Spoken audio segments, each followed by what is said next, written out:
Good morning, precious.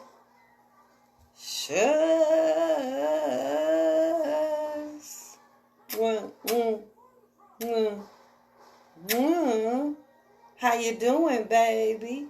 Happy Monday.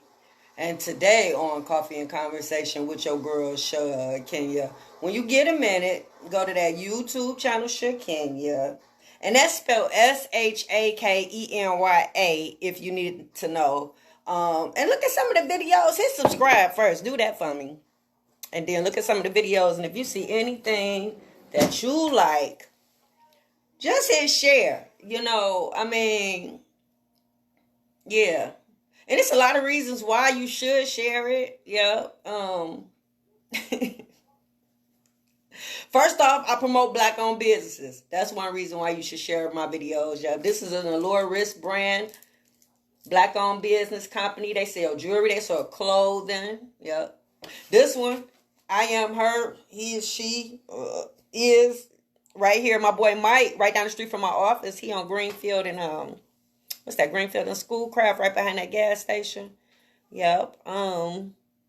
I talk about a lot of good stuff. I talk about motivational stuff to motivate you. I talk about stuff that encourage you to do better. I talk heavily about co-parenting. Yeah, because that's the reason. That's what really brought us here together. The co-parenting thing. Because I couldn't for the life of me understand how my situation went the way that it did. And I figured that if it can happen to me, God damn, it can happen to anybody. You know what I mean? So I got to stop that, because if this is something that's happening on a daily basis, where a parent is separating a child and tearing a family apart and destroying a child just by removing that. Oh my God, if this is what's going, this is probably the reason why we can't get ahead. And you know me, I'm all about trying to get ahead, surpassing people, doing what I got to do to stay above water. Anything when it comes to progress and doing better, I'm all for. So if it's anything that can be done to help us as a people, I want to do my part. So if co-parenting, finding a way for you two to get along after the breakup, first of all, hoping that y'all stay together. Hoping that y'all stay together. All kids that come through this office tell me that they wish their mom and daddy stayed together. All kids. Now, I've been doing this program over 20 years. I started at the Wayne County Jail doing a Dose of Reality tour. We was on Comcast. If you go to Comcast, you'll probably find a couple episodes. But we started on Comcast. So I've been doing this a long time. And every child that has come through this office, or many offices that I've had, not this one in particular, but yep, they wish their mom and daddy stayed together. And I really believe that if we found a way to get along after the relationship, raise these children correctly together, that can strengthen the family unity. Because if y'all two are getting along, that means both sides of the family is getting along. That means that's a bigger, broader spectrum of us getting along and being, together and helping one another. That's a big village, you know what I mean, when you got two sides of the family. So I want to try to wrap up this segment, because we've been talking about relationships, roles, respect, responsibilities, representation, and reputation for over a week now. I blended in a couple other little things, but I feel it's very important that we know how these operate in a relationship setting, right? So I'm going to just pick and piece, touch on all of it in one scenario. How about that? I know. I was confused too when I was trying to write it down. I was trying to write it down. But I think I wrote it down. I read it to myself. So look what my baby wrote me. I swear to my oldest daughter. I love her. Oh, I didn't mean to do that. I didn't mean to cancel it. I meant to turn the camera. She's going to get mad because I showed this, but I'm going to show her real quick. I know. Isn't that encouraging? Like, I don't know when she did it. But she know I hate people writing in my damn book. I know that. But when I flip the page to write today, this is what I see. I know. This is that product that I tell you that you get when you put certain things in your children. Like, I should get that because of how I raised them. I should be getting that from all of them. Just because of how I raised them. But isn't that sweet? Isn't that the sweetest thing? I know. When I seen it this morning, I was like, no. Right. Okay, let's get back to business, right? And so I'm gonna try to tie it up. So far we've talked about the grandparent relationship with the child, if the parent is in the child's life, and even if the parent isn't. We talked about parent on parent relationship after y'all break up. We talked about parent and child relationship after y'all break up. We talked about siblings, their relationships after you guys break up. Now, I want to touch on respect. What reason would you have not to respect your baby mama or your baby daddy? It's somebody that you used to be with, rather than y'all was in a long-term relationship. It was a freaknik baby, or y'all was married, something serious. Either way it go, you was with this person on an intimate level. You was with this person. This was your boo. Hey, Michael, good morning. So what would it take for you just to not respect this person or have no respect for them? They can't keep a job? That's fair. That's fair. Things happen though. Situations happen. Circumstances happen for the reason why they can't keep it. But some people look at that as excuses. So, okay, that's a good one. You ain't got no respect for them for that. All right. Do they try though? Do they try? Do they get them? Do they? Because you got to weigh it out. Because when it comes to having children with somebody, you got to figure it out. Whether you like them or not, you got to find something to like about them. I know. I know. Because you got to deal with them. And people say until the child turns 18, but it's no time limit. You deal with these people whenever, because even after the child turns 18, you running into them at the graduation, you running into them at the wedding, you running into them at the baby's christening or baptism, you running into them at different school events. So it don't end after 18, but for the most part, hey, William, good morning. Thanks for checking in the Coffee and Conversation. For the most part, you have a relationship with this person forever if you have a child with them, right? So you want to find a way to make it work. Make it right if y'all can't stay together. So we're going to touch on respect. Yeah, so never keeping a job. Never having their shit together. That can be a big, you can probably lose respect for somebody where every time you look up, it's always something going on. Their stuff ain't never together. They riding with no license. They just always something. Because of usually bad decision making. Usually not having their priorities in order. You know, stuff like that. I can see it. I can get not having no respect for them for that, right? Not doing nothing for the baby. And I'm the first one to tell you it ain't always about money. Yeah, it ain't always about money. The biggest thing be not spending time with the kids. That be the main thing that they want from you. They want that time. I don't care if it's just sitting up watching TV.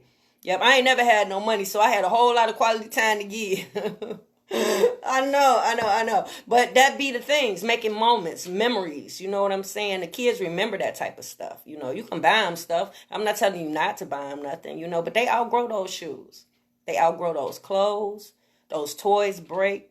Those phones get outdated. You know what I mean? But that quality time is a memory that they have when they grow up. They tell their kids about stuff like that, right? I know my daughters will forever talk about me decorating their locker. And I know that's not a big thing. That's not a big deal to you. You might not be into that type of stuff. But for me, to see the look on their faces, first day of high school, coming out and seeing their lockers, oh my God. The staff allowing me to come in and decorate, me getting off work to be able to go and do that so that they'll see it when the first day of school. One year, Kennedy, my oldest daughter, she had a little karaoke machine in there. And I know I was wrong for getting that. She shouldn't have had no karaoke machine. But it was something for them to do in between classes. Something they can do on the lunch break. And she said they played it. They had the karaoke machine. It was real little, right? One of the lockers I decorated, she had a chandelier in there, right? You know what I mean? So just that type of stuff, that's memorable. When they paint their rooms, I had them paint their rooms every other year or so to change it around as they grew up and matured. You know, we did it together though. You know what I mean? Like those are memorable moments that we, you know, share. So when it comes to that, I can see you not having respect for somebody, you know, not having their stuff together all the time, not spending time with the kids, you know.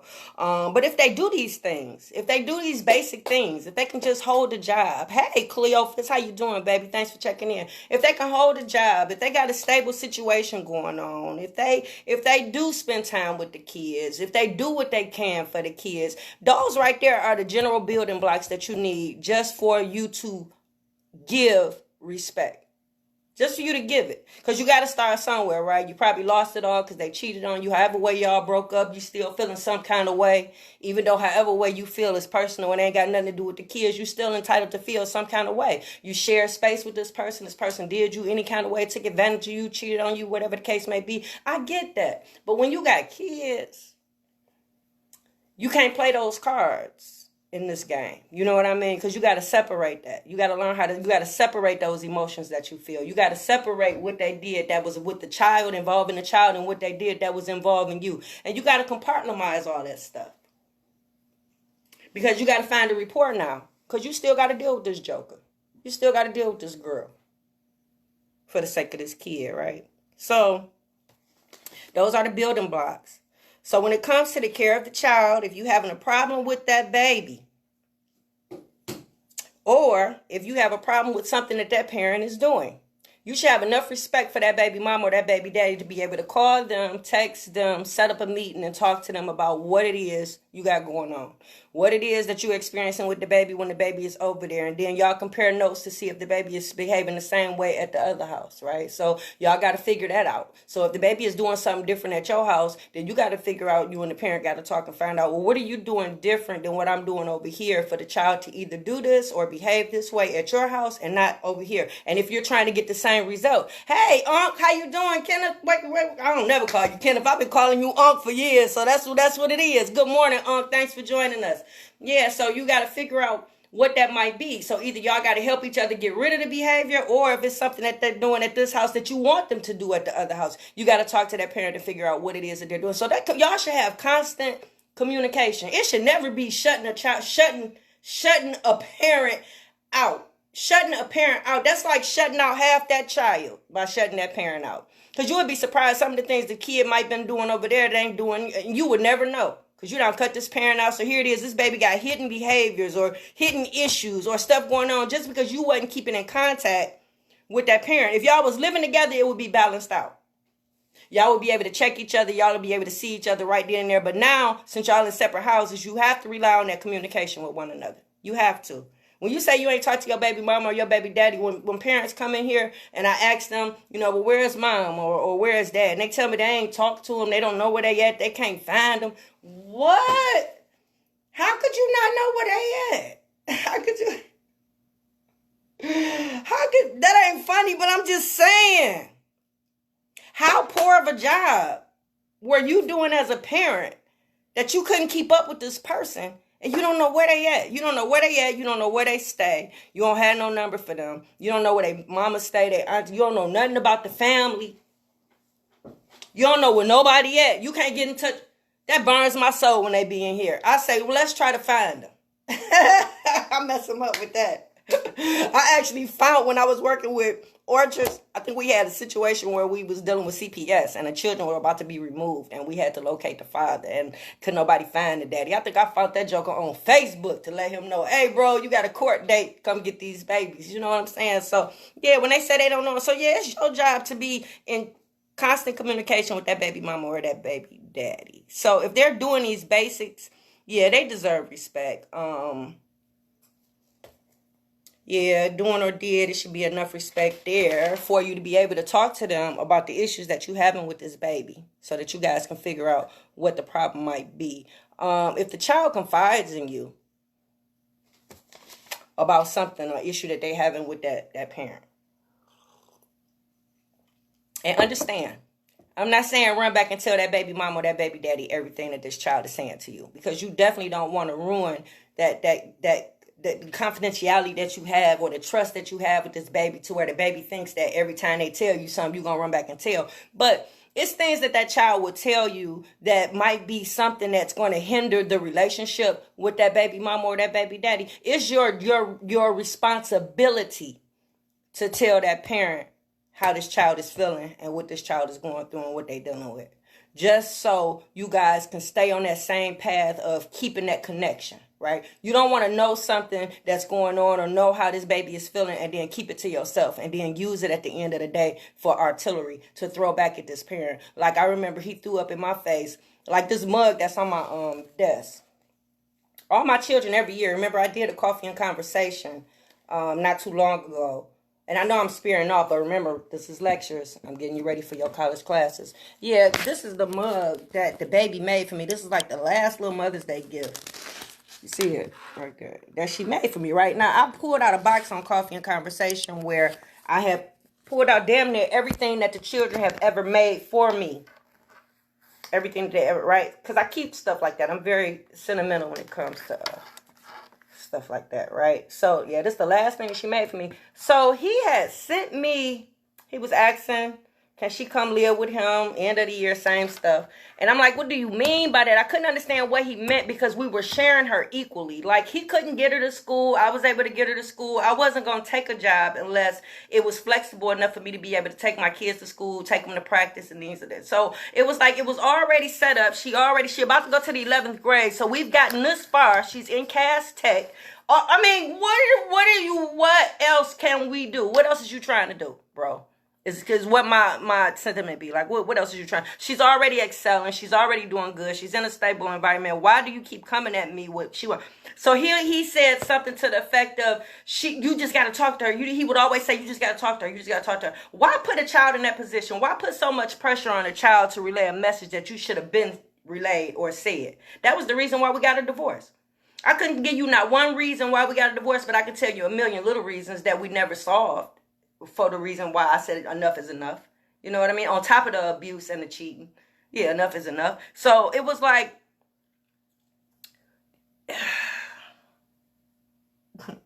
fix it, Jesus. Fix it, Jesus. He sent me a text message of him and her having a conversation. And she said something to the effect of, why should I even get her something for Mother's Day? So the text was sent to hurt my feelings, first of all, right? Because we was arguing, and when the text was sent, it was like a screenshot. It was dated back. So she been shared this before Mother's Day, and I don't even think I got anything that year. And I'm wondering to myself, how could it have changed from this beautiful mug on my dresser to her questioning if I deserve a Mother's Day gift or not, when I'm doing the same thing I've been doing since before me and him got married, right? Because I had children already. So it just what could I have done to change her view of me? What could I have done to make her feel as if I don't deserve? What have I done? If I'm teaching all these classes, hell yeah, I deserve a Mother's Day gift. You know what I'm saying? If I'm teaching all these classes, and not only am I teaching these classes, but I got you involved in filming, I got you involved in cleaning, I got a business, ownership, entrepreneurship. What? Yeah, I cook every day. I attend all your games. I'm attending all games. I'm attending all events, all award ceremonies. I'm doing everything that mothers do. Yeah, why would that even be questioned? That right there should have been a red flag for me, and that should have been the first chance or the first. I should have started taking steps then to limit the visitation. Once that text message was sent to me, and it was a text message that should have been relayed to me at the time that you got it, or the time, why was that conversation even being held? That was an inappropriate conversation for you and her to even have, because I didn't see him correct her at all. He LOL'd her.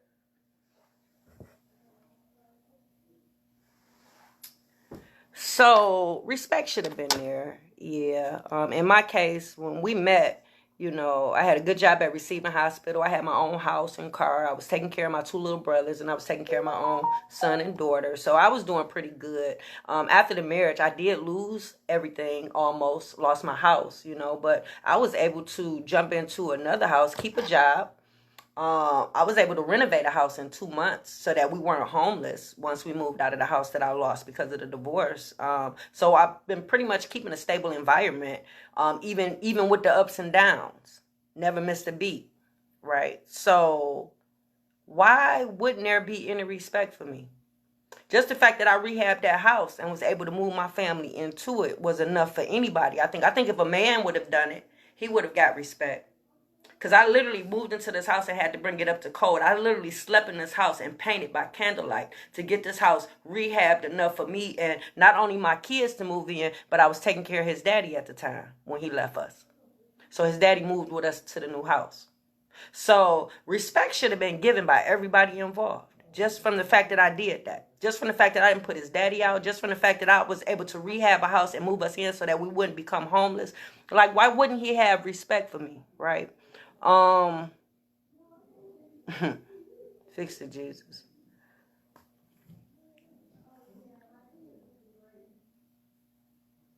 So it should have been enough respect there to where if he had any parenting concerns with me, they should have been brought to my attention, and we should have been able to discuss them and figure out a resolve for him. Yeah, because I haven't showed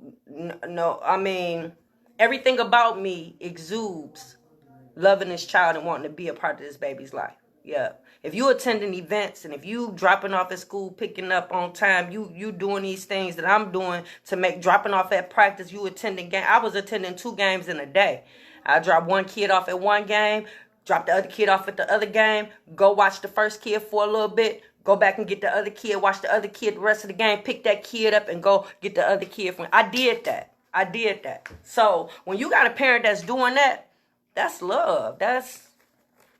So that means you got to do a lot to make that kid feel like they wasn't loved. You got to do a lot to make that kid feel like they wasn't important. They wasn't first in this parent. You got to do a lot. You got to do a lot of damage. And those manipulation tips is what they use to do that. So, yeah, y'all discuss whatever that issue is that you might be having. And then it's okay for you not to come up with a resolve right then and there. It can be that you got to, if your significant other is not present at that meeting, it can be a situation where you got to go back and talk to your significant other, and then I'll get back with you.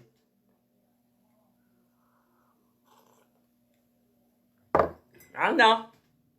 Yeah, it's going to be some situations that y'all be able to sit down and talk about and be able to resolve it right then and there. But it might be a situation where what if the child was staying with one family, one person, one parent, Monday through Friday, and then the roles switched to where now the child got to stay with the other parent Monday through Friday.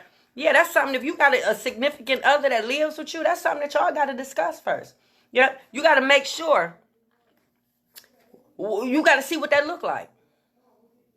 Because that's more money that's going to be having to be spent, right? Food, lights, I don't know, home, whatever going on with that. That's more money. I don't care if it's an extra $50. It's more money, you know. You got to get up earlier now, maybe.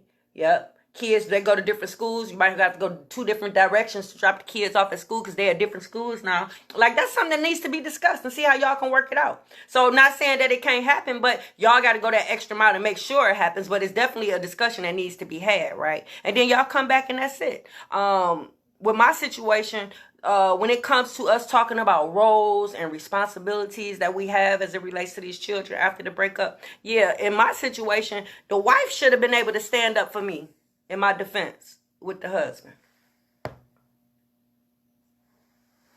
Yeah, when it comes to roles in the relationship, yeah, I really feel that, you know, because we had a relationship. We talked often. We had the type of relationship, if I'm at the grocery store, I would call to find out if she needed anything. I wouldn't call him. I wouldn't call him for too much of nothing unless I had to. But me and her, yep, I would call. Do you need something from the store and drop it off? If she wasn't feeling well, do you need anything? I'll drop it off. So we had a relationship enough to where if he was coming she got to come live with us, we got to get her from her, what type of, trying to create this environment that I have that's toxic or whatever it is that he got people believing for everybody to be okay with a child growing up without a daughter, growing up without a mother, whatever scenario, whatever narrative that he created, whatever it was, she should have been able to dispel that because of the relationship that we have. She should have been the first one to be able to talk him down and figure out the reason why he's trying to disrupt my household. She should have been the first one, really, I think, to be able to step in. Or any significant other. Because I don't want to just put pressure on her in this situation and what I'm going through. But for the most part, significant other should have been the one to be like, well, what is your reasons? Why is you trying to pull her from her mama? What is she not doing? The child is excelling. The child is doing well. She clean, her hair done every time. I mean, what is it really? What's the real reason, right? And that would have probably shut everything. It probably would have shut everything down to where he probably would have been more cooperative with me, maybe. I don't know. But in your situation, yeah, usually the significant other would be the one to step in and speak reason to figure out what's really going on, right? Should have been able to get to the bottom. Should have been able to dispel a lot of this stuff. His mother should have been the next in line. She should have been able to defend me as the mother. Yeah. So regardless to whatever personal issues she might have had, which shouldn't have been none, but to him, what does she know about me that screams that I'm not a good mom? She saw me every Friday. I dropped that baby off. Usually I'm clean because I'm just coming from work. Normally the jobs that I've held, I had to dress up every day for work because I was either a family advocate or worked in customer service or whatever. I'm dressing up. Yeah, dropped off. I would drop off whether she spoke to me or not. That was a red flag. Yeah, that should have been an indicator of how she truly felt about me. And I'm going to be honest with you. If you got people that you're dealing with that hate you, don't like you, don't share your baby with them. If I would have known how they truly felt about me, I wouldn't have been dropping her off every Friday. It would have been supervised visits only. And y'all have heard me say that before. That way I would have been able to see how things are going, what they do when she over there, and the things that are being said. That way I'll be able to monitor. I'll be able to control whatever something is said that I don't like. It can be corrected right then and there, right? That lessens the poison. That lessens the seeds that's being planted about you to your baby. Right. So, yeah, if I would have known. So the fact that she didn't speak to me sometimes she spoke, sometimes she didn't. I just took it as if she was bipolar, or maybe she was drunk this day or sober this day. I never knew. I never questioned. I just dropped the baby off. Right. Against my better wishes. Trust and believe that one of them visits that me and him should have had and sat down and talked about, I didn't like dropping her off over there. I felt like he should just be able to come pick her up from my house. You know, I hated the fact that I was trying to limit contact, but I didn't like the fact that she was over there so long until he got off work and came and picked her up. The grandma smoked cigarettes around her. I didn't allow people to smoke cigarettes in my camp around the kids. That secondhand smoke, you are introducing them to a habit that I wouldn't want them to pick up. Drinking alcohol around the kids. I didn't allow people to drink alcohol around my kids like that. I didn't drink alcohol around my kids because that's not something that I want them to pick up. So it's like certain issues that I had with that whole setup. That whole setup, right? But she should have been able to dispel because I ain't had no issues with her. Every time she seen the baby was clean, hair done, got the stuff that she need when she coming to stay the night or stay over. I mean, doing well in school, achieving. I mean, what reason would she would have really had to not convince him to get off my back about asking me to let her stay with him and then her staying with him, cutting me out completely? Could he just go to court and get joint custody? Yeah, Tasha, and we had joint custody when we did the divorce, but so I never denied him her. That's why I don't understand where all the anger and hostility was coming from, Tasha, because I never denied him her. Then you just hear me say, I didn't mean to cut into you, but I dropped her off every Friday. If he moved out Wednesday and we got into it, she was over there Friday. So my thing is, what was the fight for, Tasha? We didn't have no beef. I'm over there with the wife, chilling. I miss his son as much as I miss my daughter. I miss his son running up to me, running in my arms. Hey, Kelly, mama. I miss that little boy the same as I miss my daughter.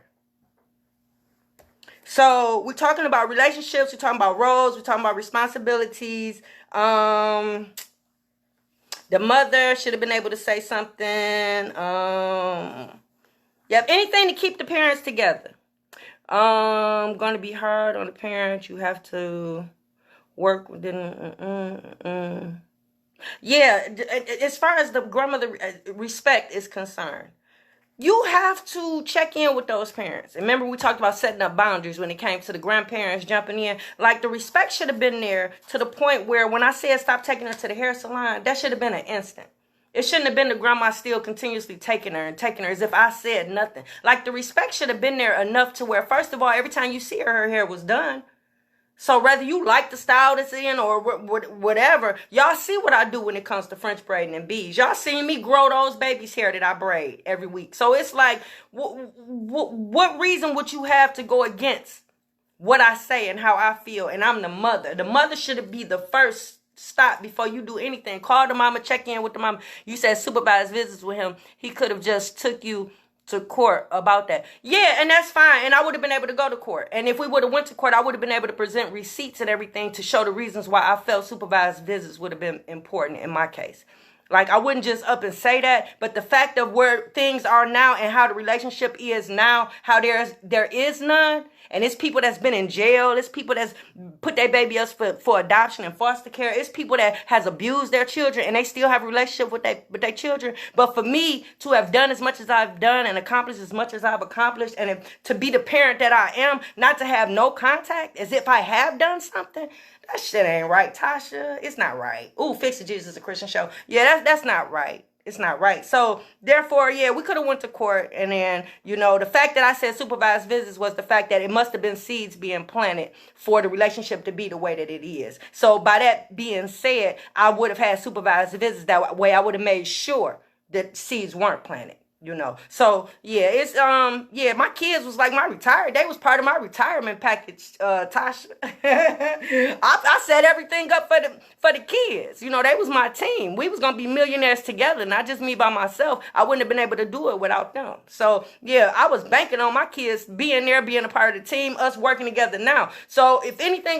whatever I would have had to do to make sure that stayed intact and stayed in place. If it would have meant supervised visits, so they wouldn't have destroyed what I had going on, shit, that's what it would have had to be. So, let me see. Stop getting... I'm going to get you, Tasha. You done threw me all off. So, with the hair, yeah, that should have been respected. They used to buy her a lot of stuff. They used to spoil her. And I have no problem with spoiling a child. But right then and there, it was a situation where I was just teaching them about entrepreneurship. I was teaching them about money management. So, it was like... Don't spoil her right now, because right now I'm in the process of teaching them about earning. I'm teaching them about working for what they want. I'm teaching them about, you know, how to spend money, what to spend money on. So the last thing I wanted my kids to be was materialistic. And I did not want my kids to be the type of kids that just spend money on wasteful stuff. You know what I mean? All that money that you spent on those shoes, you could have invested that in some stock. You could have did something with that money. You know what I mean? You could have started a business. You could have So I'm that type, you know. And don't think I'm approved when it comes to spending. I spend Movado. Every watch I got is Movado. Y'all see me with my full length mints. Y'all see minks. You see some of my shoes is red at the bottom. So it is what it is. I will say, but I ain't gonna spend all that money on this when I gotta pay this, I gotta pay that, my priorities is in order when it comes to stuff like that. Most of it is gifts. So, but what I'm saying is, yeah, you know, it's okay to spend and buy, you know, but you got to know when, and, you know. You said, let me see. Okay, y'all, I think that's it. I think I'm wrapping it up. We're going to have to pick it up tomorrow. Going to be platter. Okay, yeah, because I didn't want my children to think that everything was given to them on a platter. So when you just buy kids and you just spoil them, yeah, they give them a false sense of reality, because when they get out here in the real world, ain't nobody just giving them nothing. They got to work for everything. So that was something that I was trying to instill. So yeah, it was kind of, damn, Sandman calling me. Sandman, the host of the show, y'all. My co-host, Motor City Radio. It wouldn't been hard for okay, y'all. I think that was it. We can pick up tomorrow, because I'm trying to wrap up relationships, roles, responsibilities, representation, and reputation. So I think tomorrow we're going to pick up on the reputation. And I'm going to just kind of use this as a segue, guys, this little scenario, so we can just kind of wrap it up. I just want you to know your role. I just want you to know responsibilities that you have as a parent when you break up with somebody, how you got to keep them in the loop. Sometimes you got to go that extra mile. Sometimes you might have to call them over and over again to make sure they're coming to get the baby on time. You know what I mean? Sometimes you have to do that. And I know it's exhausting, but when it comes to that baby, nothing should be off limits. It should be nothing that you aren't willing to do. For 15 and a half years, I pulled up to this lady's house and smiled and said, hey, how you doing? And asked her, and I could have cared less. Fix It Jesus for saying that. I checked on that man every day, every time I picked her up, and I could care less, because I did not like them. But because of my baby, when it comes to children, you put them first. So they didn't even know that I didn't care for them. Y'all, that's it for Coffee and Conversation. Your girl Shakenya. I knew it was a long one, guys. I know I'm looking rough, but you know what it is. Today I'm out here chasing money. So, y'all, that's it. I think I covered everybody. All right, Facebook, we out.